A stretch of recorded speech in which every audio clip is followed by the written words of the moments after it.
What up, Shaun from UnbelievableBeats.com. I've sold hundreds of beats to people around the world and have my music license in Italy. I'm going to go over some things on how to set up a studio, maybe some misconceptions, mostly for the beginner, but maybe get into some arguments with some of the audiophiles and all the forum dwellers. Anyways, here we go. Well, I'm mostly into hip-hop and some type of R&B beats. My main niche was making original beats for lyricists and also for like films. But I do use FL Studio. These are all called digital audio workstations, so they pretty much have all your sounds and all of your instruments, and you can just create a song from scratch. So some of the more popular ones are FL Studio, Logic, Pro Tools, Reason, which I have on here, and a couple others. But let me just get started with this. This is just FL Studio, and this is really all you need to create a radio-ready instrumental if you know how to mix and arrange and sequence a beat. I can show you really quickly, probably in about 30 seconds. You don't have to use the sounds that come with the program, so the first thing you're going to want to do is get some good wave files, and I actually have a site you could do that on. It's called Global Heatwave. I'm going to give you 20,000 wave samples that you could use. Here's some claps. This is from kits, just as an example. But in FL Studio, getting the main kick, snare, hi-hat, and percussion is really easy, and I'll go ahead and demonstrate that. They have this is pretty much a step sequencer. So I'm in deadly drums right now. I'm about to look in kicks. Every kick is good, so it's pretty crazy. Percussion. Where's a bongos? Thought I wanted a regular hi-hat. That was pretty slick. I'm going to put that in the beat. Hi-hats, here they go. There we go. Alright, so here's how easy it is in FL Studio to make a beat. You got your tempo, you got your... Here's my kick.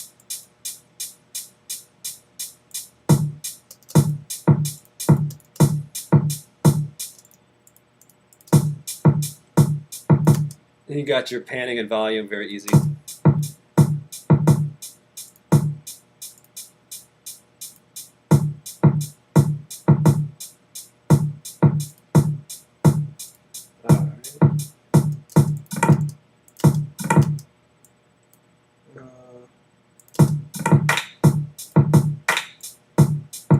Alright, gong. Put the gong in there. Alright. Very basic example. Now from this point you're going to want some instruments. Now where do you get instruments to make beats? And what else is going on? As you can see, all you really need is FL Studio. But if you have Reason, all you really need to do is get Reason rewired.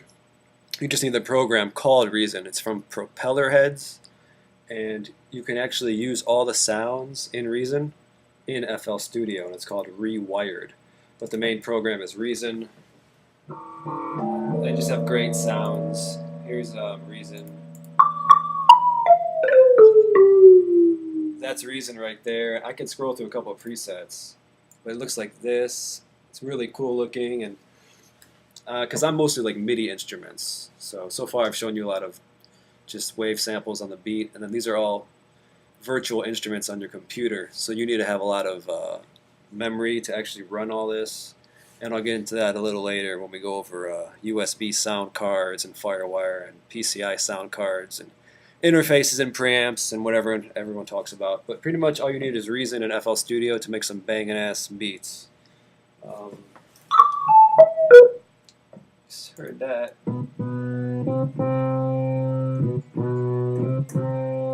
That's from Reason.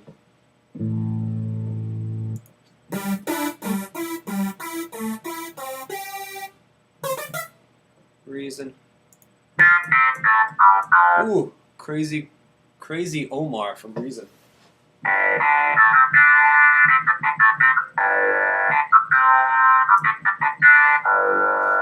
Okay. Well, anyways, Reason's off the charts. So just FL Studio and Reason, I've had to make hundreds and hundreds and hundreds and hundreds, if not, well, probably hundreds with the FL Studio and Reason rewired combination.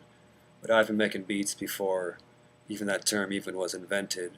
Back when I was like 16, I made hundreds of beats on my dad's old school analog stuff. But anyway, so you've seen FL Studio, you've seen Reason. That's pretty much all you need to make some banging beats. And let's get into the sound card situation. Now, you actually don't really need a sound card. A little secret information. What we're talking about here is this sound card right here in this example. So it goes USB to your laptop computer. I actually have this cord here, breaks it out, and this is real slick. It's a USB hub. So I actually got my external hard drive. I got the Roland Phantom X keyboard USB. That's all I would need to control Reason sounds. You can get any MIDI controller you want. You can just hook up a USB cable. Here's the interface, and I think this last thing is the printer. But if you get a hub, you can connect more, because on the back of my computer I have the mouse, USB, and the last thing is the iLock key. You need an iLock key to register. Sometimes you need that for to register certain programs for music production. Alright, now back to USB interface.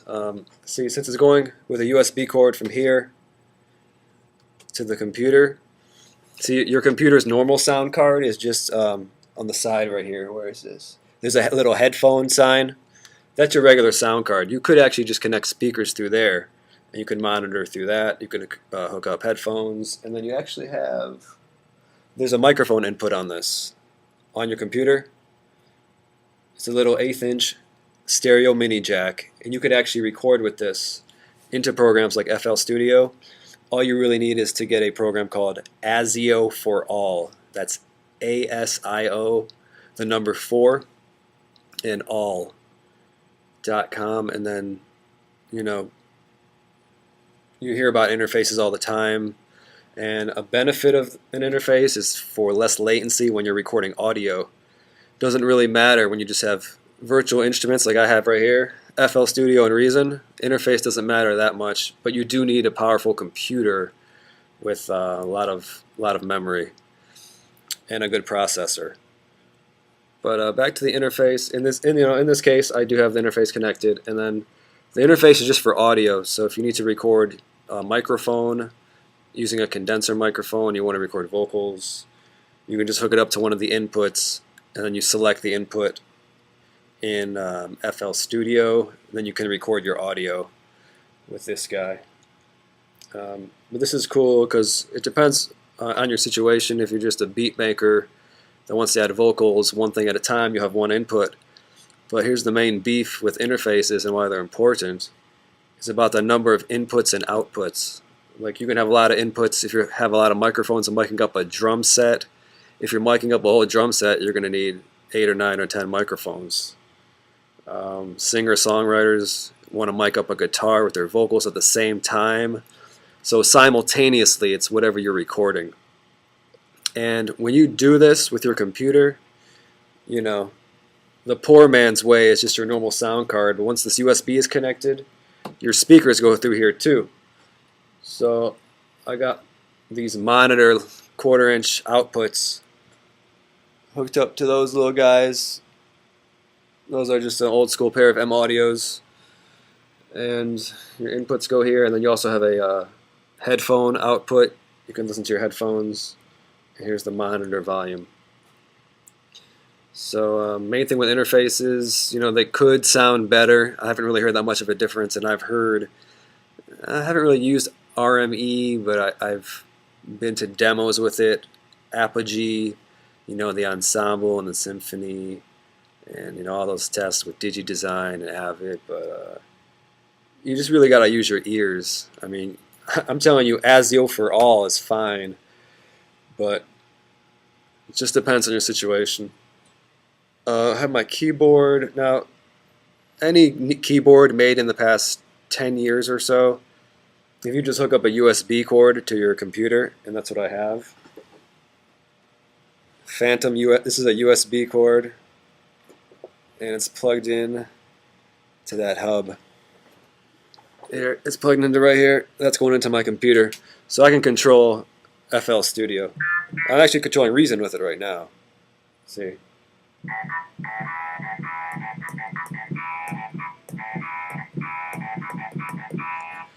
Whoa! Oh shit! The battery just fell out. Let me put that back in. Alright, so yeah, you can control sounds on your computer, but this is pretty much a beast of a workstation. If you have a workstation, you can obviously record the audio. So check out your keyboard, because you actually have a digital audio. Battery just fell out again. This is pretty slick. This is called a SPDIF. It just stands for, it's an acronym for like Sony Digital, Sony Philips, SPDIF.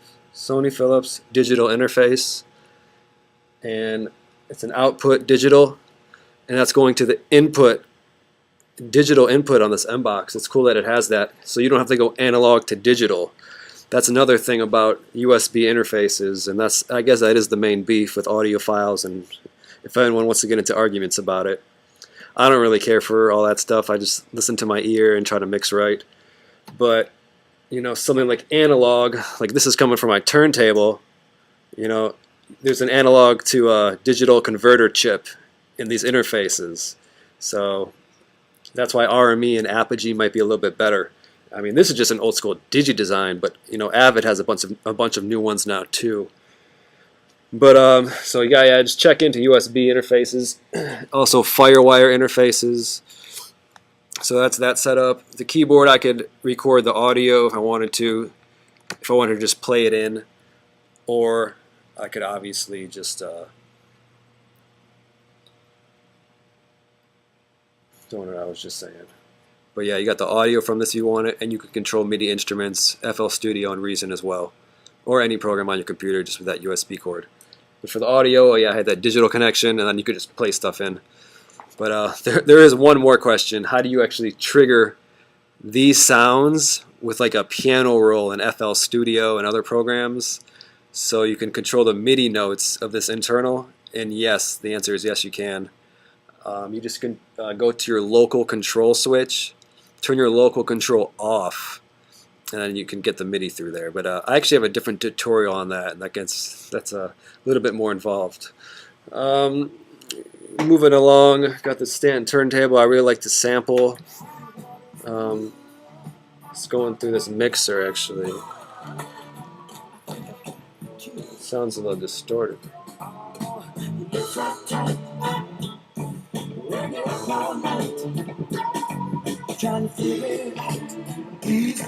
Yeah, here we go. I think sampling is amazing. That's another thing I do besides all these virtual instruments.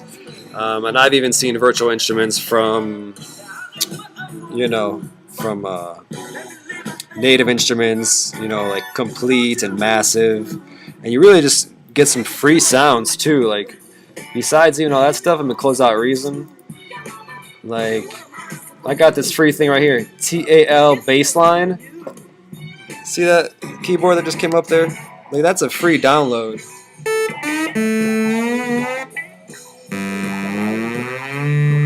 And that's a sick ass little synth right there.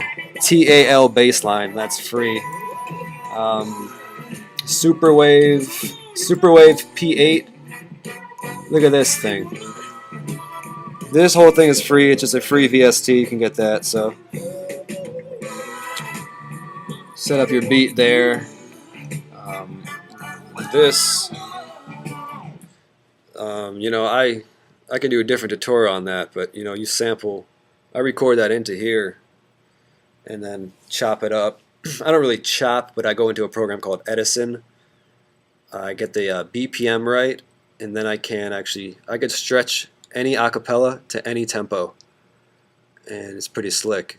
You just use it in FL Studio. It's real handy for samples. And then this last thing was actually the mixer. See, on one of these inputs, there's a, where am I? Oh, on this, they have a line input on the back, just a 1/4 inch. So anything connected to here is just going into this line input, because I can have my microphone connected to here. I've got the turntable. The next slot is actually this guy. This is the hand sonic. I mean, this is just like percussion. It's almost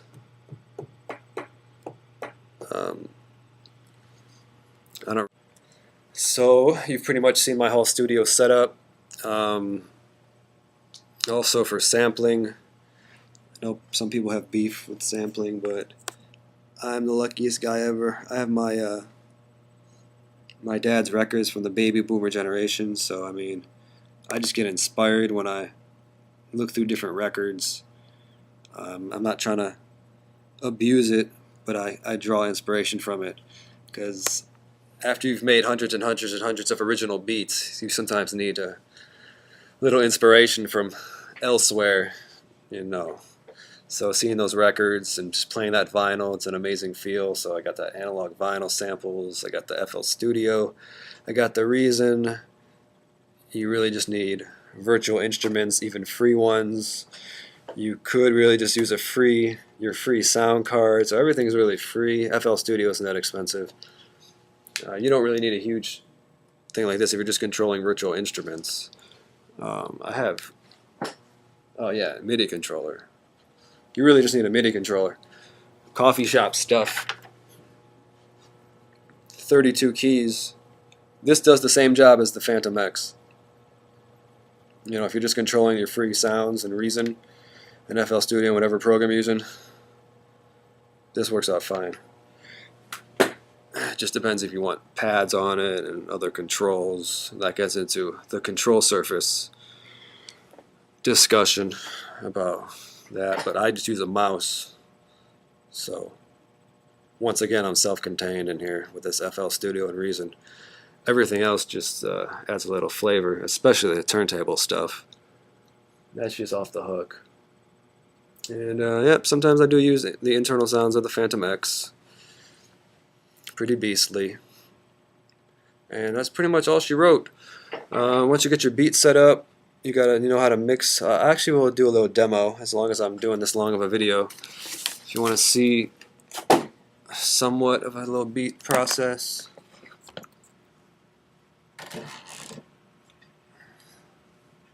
Can you see this beat process? Yeah, you can see the beat process. Okay, I gotta get in this corner. And I gotta plug in the battery. Let me get that battery up in there. Alright, let's see what's going on here. What is that gong? Deleting that gong. Superwave?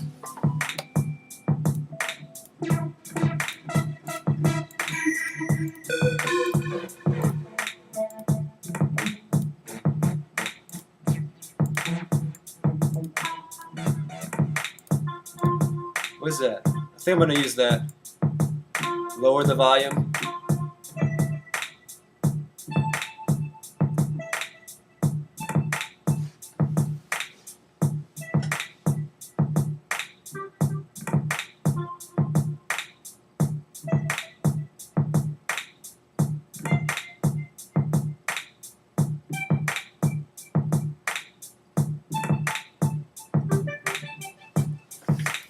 I'm not going to use that sound.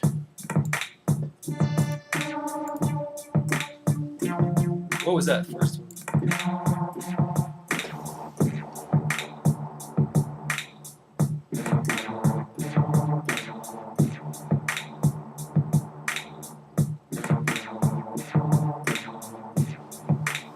Should I just use that? Alright, I'm going to use that little riff I just did, but here's an example. I'm going to show you how to actually paint in these MIDI notes. This is what everyone talks about with MIDI. Go into a piano roll. This is amazing. This is part of FL Studio. You have a piano on its side. So you could paint it in. I'm gonna paint what I just played in manually. Stops right there. And go.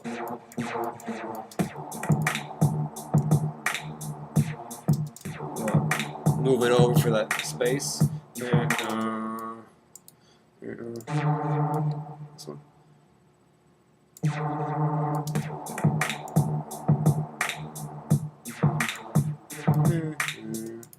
Well, let's see how this sounds.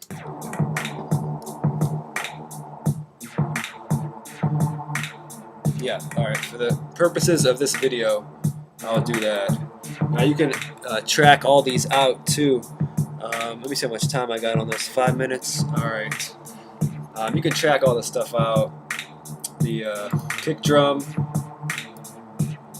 You can go to a mixer. You can track all this stuff out. But for the purposes of this video, I won't do it. Just letting you know you can mix and master in FL Studio. So I got Reason.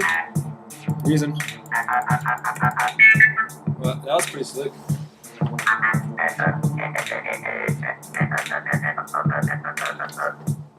That's Reason.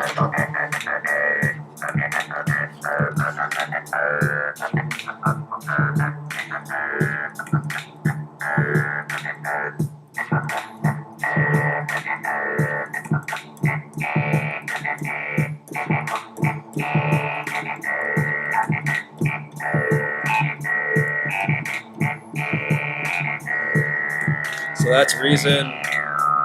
That's me on the Phantom.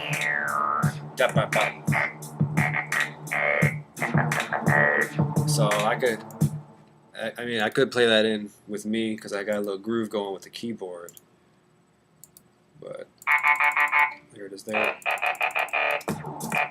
Watch this. One little square for it. Lower the volume on it. Yep.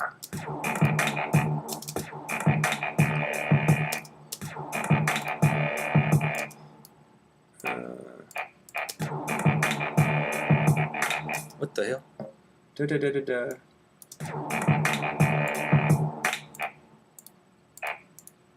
Damn.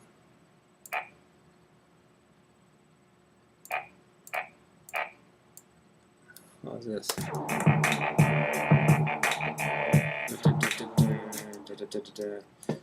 Alright, copy and pasting this.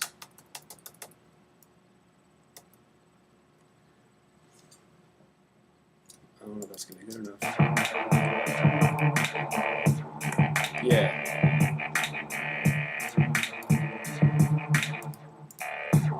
Yeah, I mean, once it was a song, it wouldn't be cut off like that. I would let it ride back through. Let me see. Yeah, that fixed it a little bit. Yep. Then your beat's pretty much all set, man. From there, you gotta arrange your intro, make an intro, make the verse part, add some more instruments for the hook. Maybe have a different little part after the hook, you know, have your other verses and have the outro. But this is a great preview system in FL Studio. While this is playing, I just hear cymbals. I'm doing that with my mouse.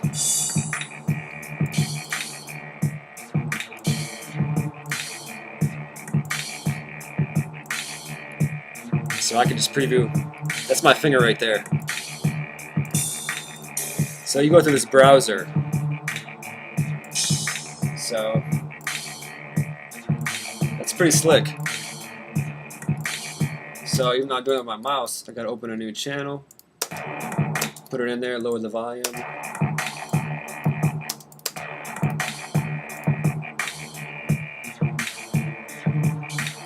Oh, move that over one. And then to humanize this stuff, you want to move stuff over. In FL Studio, you just go into the function tab. There's like an offsetting. But you can create your own swings. That's another thing about, you know, all those MPC talks about different swings and stuff. You can put any note you want, just a couple milliseconds or milliseconds to the left or the right, so your listener is more in the groove and they don't know why, your beat's so good. But you have to mess with this timing. You can't have all these parts like a robot. Maybe only some parts that need to be perfect, but not all of them. So that's Reason, and that's a free plugin so far. I mean,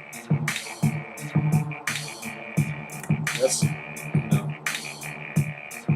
decent beginning. That's pretty much all I need to show you. You can research other plugins on your own. Just look for free VSTs, FL Studio, Reason. Run it through, you know, ASIO for all if you need to. And back to that, if you did want to go ASIO for all, the poor man's way, which is fine, the microphone input, you can actually just get a mixer and main outputs, like your microphone would be connected to this, and the main outputs would go into a stereo mini. Probably have a cord. I probably have that cord somewhere, but I don't know where it is right now. But if you want left and right into a stereo mini, it's just a Y cable.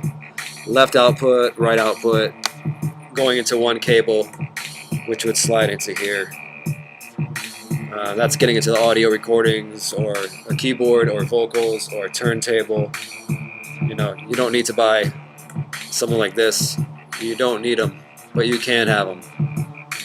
There's also PCI cards. That's in like a desktop computer, and on the back part of a desktop computer, you can plug in these little slots that go directly into your computer, and that's a PCI card, and it has an input just like this, but it also has outputs. Back to the USB and FireWire interfaces. I know I discussed all the inputs for simultaneous recording, but a lot of them have a lot of different outputs. So that could be for headphone mixes for your band, it could be for outboard compressors, or taking the signal elsewhere. Also for in-ear monitors, and you know, the auxiliary for in-ear. Well, that gets into like mixers, but that's, you know, additional outputs are for multiple purposes too. But if you're just like me in a home studio, you just need monitors and maybe your headphone output. No big deal again, no big deal. And that's pretty much all she wrote. There's also the discussion for vocals. Now, with a microphone, or any type of microphone recording for that matter, you're going to want to get a good preamp before this. I mean, right now, if I had a microphone right in there, it would then be going into here. But that's not a good preamp. That's just a little Behringer mixer. You can get outboard preamps with tube compression. So it's going to add some grit and some character to your vocal. It's not going to be just plain and dull. But that also gets into another discussion about recording. Just know when you have a microphone, you want to get it through a good preamp. Obviously, I'm one to talk. I've never had a preamp this whole time, but I have tested some out, including some of the better ones. I've used a Bach 195 microphone into. I used the Neve Portico. I've used the Dragon compressor from Steven Slate, and the last one I can't think of. It's that green one. Okay, the Day King Mic Pre. Day King Mic Pre is an amazing preamp. Look up something like Bach 195 into Day King Mic Pre. Off the hook. And then of course there's other condenser microphones that are like around $100. Audio Technica, maybe a Rode mic. You know, so look at those. And that's pretty much all she wrote. Kind of an unorthodox setup, but this works great. And just wanted to give you an example of what's popping. Take care. Shaun Friedman, Unbelievable Beats, signing off.